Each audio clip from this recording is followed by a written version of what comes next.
This project, well, it's a way of taking a fresh look, I suppose, at progressive music, in that I've always thought there was a lot of similarities between classical music and a lot of progressive rock, in that it uses very similar chord sequences and interesting chords, interesting harmonies, and sometimes bits of counterpoint with lines weaving in and out. And that's what I first enjoyed listening to Marco Muscio's music, because of course that's what he's been doing for some time, playing music of this kind. How long have you been playing with Marco? It's a few years now, Marco, isn't it? Orvieto. Is it Orvieto? Yeah, it's I lose track of time, but it must be about, is it 4 years? 2008. Yeah, about that, so about 5 years now, so off and on. So yeah, so it's been great working with Marco, because he has, like myself, he has a classical training, and he likes to play music of that kind, but on the cathedral organ.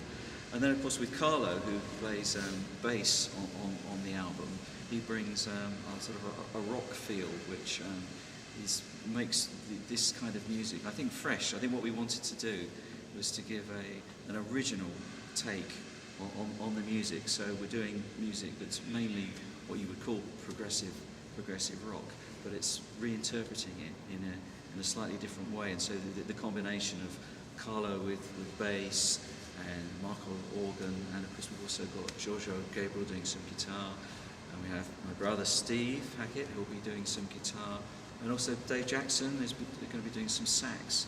And so it's a good combination of different people, different backgrounds. And what about the compositions?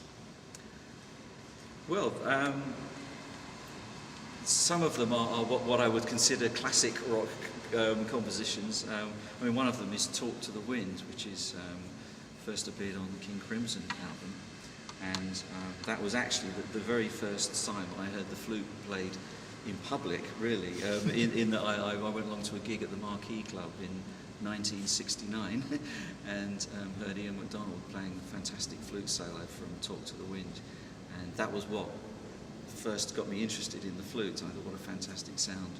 My brother and I bought a flute between us, and I was the one that sort of really took it up and sort of got me going. So I mean, that's one of the pieces. Of course, there's Pink Floyd, Great Gig in the Sky, and there are original pieces by Marco Muscio has written a fabulous solo flute piece called Bilbo's Dream, which I think is going to be a classic in the repertoire. There are some pieces for solo flute, but not many that work in public. There's Debussy's Syrinx for solo flute, and the two Bach JS and CPE solo flute piece. There are a few others and that are very good, but there are not many. But I think Bilbo's Dream is purely for solo flute, and it's a joy to play. So I was very pleased to be asked to play that.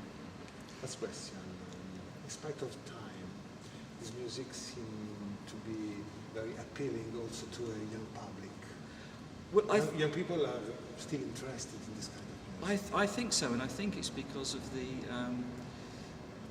varied nature of the music, that it doesn't just stick to one chord and one sound, but in common with some classical music, it has variety in it. The harmonies are interesting, the melodies are very good, very strong, and for that reason it can translate from the rock band to the instrumentation that we're using on this album. So I hope that it's a slightly original take on a slightly original approach to this kind of music.